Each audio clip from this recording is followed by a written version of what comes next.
나를 놓지 마소서. 붙드소서. 주님 나를 놓지 마소서.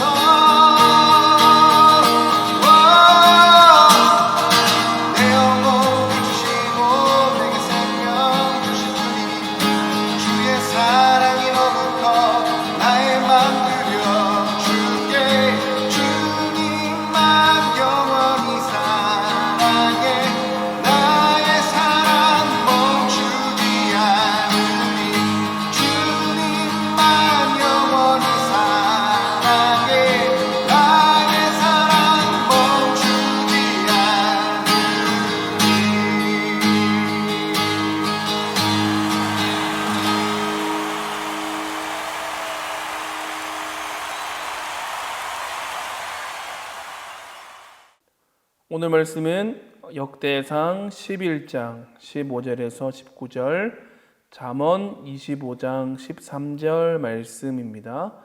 역대상 11장 15절에서 19절, 잠언 25장 13절 말씀 드라마 바이블로 함께 봉독하겠습니다. 30 우두머리 중 세 사람이 바위로 내려가서 아둘람 굴 다윗에게 이를 때에 블레셋 군대가 르바임 골짜기에 진쳤더라. 그때 다윗은 산성에 있고 블레셋 사람들의 진영은 베들레헴에 있는지라. 다윗이 갈망하여 이르되 베들레헴 성문 곁 우물물을 누가 내게 마시게 할꼬. 이 세 사람이 블레셋 사람들의 군대를 돌파하고 지나가서 베들레헴 성문 곁 우물물을 길어가지고 다윗에게로 왔으나 다윗이 마시기를 기뻐하지 아니하고 그 물을 여호와께 부어드리고 이르되 내 하나님이여, 내가 결단코 이런 일을 하지 아니하리이다. 생명을 돌아보지 아니하고 갔던 이 사람들의 피를 어찌 마시리이까. 그들이 자기 생명도 돌보지 아니하고 이것을 가져왔으므로 그것을 마시기를 원하지 아니하니라. 세 용사가 이런 일을 행하였더라.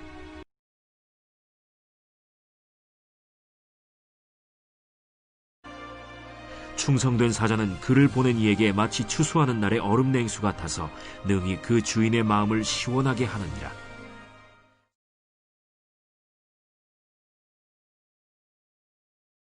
오늘 이 말씀을 통해 저와 여러분들이 하나님의 은혜 누리시기를 바랍니다. 오늘 말씀에는 다윗과 세 용사가 나오고 있습니다. 다윗과 세 용사는 가장 미천한 사람들이 모여 살았던 아둘람 굴에서부터의 인연이 오고 있는데요. 다윗이 왕이 되고 다윗이 자신의 가장 최측근의 사람을 두고자 할 때, 특히 위험하고 어려운 전쟁들에 나갈 때마다 가장 믿을 만한 사람들을 데리고 나갔을 것인데, 그때 곁에 있던 사람들이 바로 이 세 용사를 비롯한 아둘람 굴 출신 사람들이었을 것입니다. 오늘 말씀은 이와 같은 세 용사와 다윗의 이야기인데, 오늘 배경은 이렇습니다. 블레셋과 이스라엘 백성이 전쟁을 하는 중에 르비딤 골짜기를 중심으로 하여 이쪽은 블레셋, 이쪽은 이스라엘이 이렇게 진을 치고 있습니다. 그런데 다윗이 저쪽 블레셋을 바라보면서 계속 한숨을 짓고 있어요. 왜 그럴까요?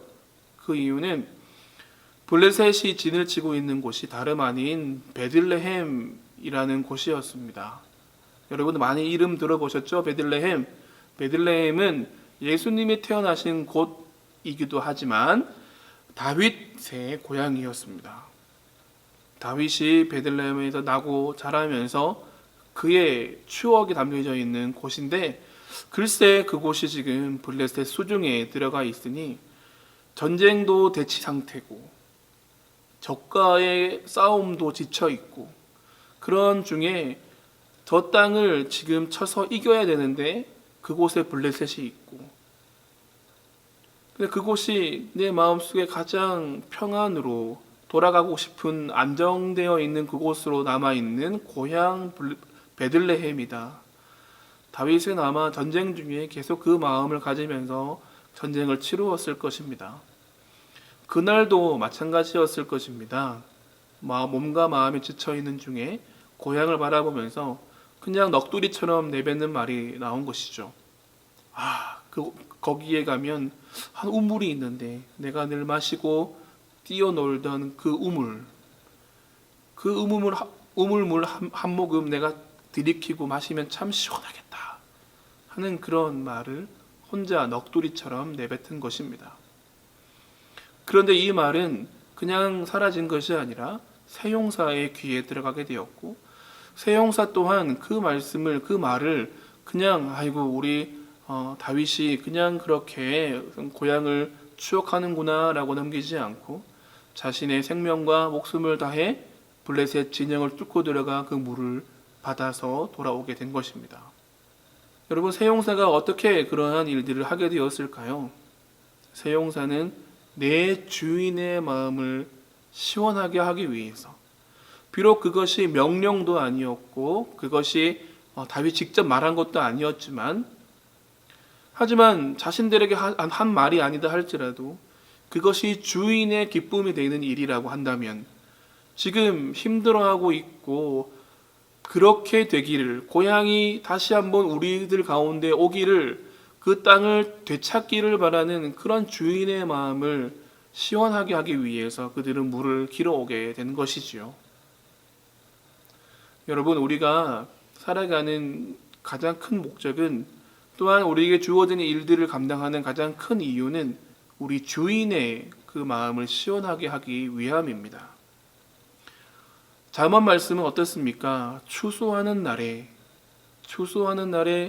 그 주인의 마음을 시원케 하는 사람은 다름이 아닌 충성된 사자다라고 되어 있습니다. 우리가 살아가는 일상 속에서 우리는 늘 하나님이 나의 주인이십니다라고 고백을 하며 살아갑니다. 하지만 우리는 얼마나 주인의 마음을 시원하게 하고 살아가고 있습니까? 주인의 마음을 감동시키며 살아가고 있습니까? 내게서 나오는 말 한마디가, 또한 내게서 나오는 행동 하나하나가 주인을 기쁘시게 하고 있는 일인가, 우리는 늘 살피며 살아가야 할 것입니다. 더더욱이 갈수록 피폐해지고 폐쇄적으로 흘러가는 이 시대를 살아가는 우리가 주님이 원하시는 화평의 나라로, 평화의 나라로, 주님이 바라시는 사랑으로 서로 배려하고 이해하고 이 땅을 마치 에덴 동산과도 같은 곳으로 만들어가는 것이 하나님의 마음인데, 그런 마음을 받아 주인의 마음을 시원케 해야 하는 그 사명이 우리들에게 있다는 것을 우리가 이 시대에도 기억해야 하는 것입니다.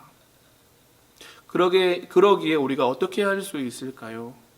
우리가 내 생명과 내 마음을 다해 주인이 기뻐하시는 일들을 찾는 것입니다. 그리고 그 일들을 행하는 것입니다. 그것이 다윗의 마음을 흡족하기 위해서 적진을 뚫고 가는 길일 수도 있고 물을 길러오는 일일 수도 있습니다.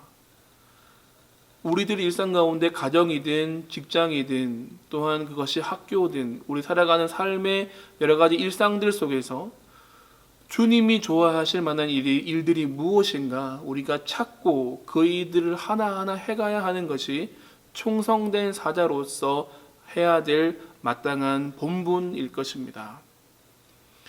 이 땅을 회복시켜 가야 하는 것이 우리들에게 달려 있습니다. 이 땅을 주의 사랑으로 다시 한번 만들어 가야 하는 것이 우리들 믿음의 청년들에게 달려져 있습니다. 내 주위가 점점 어두워진다고요? 내 주변이 점점 암담해진다고요? 소망을 잃어간다고요? 여러분, 우리는 충성된 사자이지 주님 보시기에 주님의 마음을 조금도 헤아리지 못하는 그런 어설픈 병사가 아닙니다. 여러분들은 충성된 사자로서 하나님의 마음을 시원케 해야 하는 삶을 살아가야 할 사명이 있는 사람들입니다. 그러기에 이 시대를 주님이 기뻐하시는 삶을 살아가기 위해 오늘도 애쓰고 이번 한 주가 여러분들이 그런 애씀이 있는 한 주가 되기를 간절히 바랍니다. 주님을 그렇게 감동시키는 여러분들이 된다면 하나님은 다윗과 세용사에게 블레셋을 쳐 이기며 승리하는 그 승리를 주신 것처럼 우리에게도 그와 같은 승리를 보장해 주시리라 믿습니다. 여러분, 주님을 감동시키는 한 주가 되시기를 여러분 소망하시죠? 그러한 삶을 살아내시는 여러분들 되시기를 간절히 바라고, 저도 우리 주님도 그런 여러분들을 응원하고 기도하고 있습니다. 힘내십시오. 함께 기도하길 바랍니다. 온 생명을 다해 하나님을 감동시켜 드리는 삶이 되게 하시고, 하나님이 은혜로 우리에게 감동하시는 삶을 우리가 누리며 살아가게 하옵소서. 다 같이 이 시간 기도하겠습니다.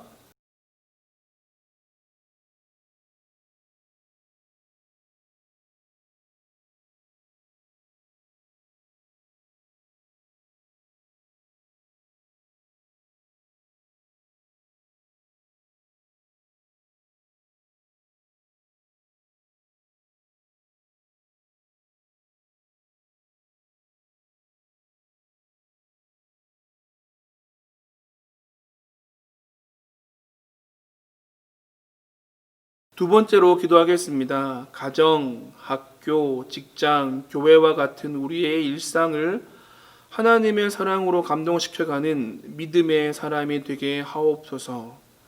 그리하여 내 주변이 점점 제자리를 찾아가고 희망이 회복되어져 가게 하여 주시옵소서. 그렇게 다 같이 기도하겠습니다.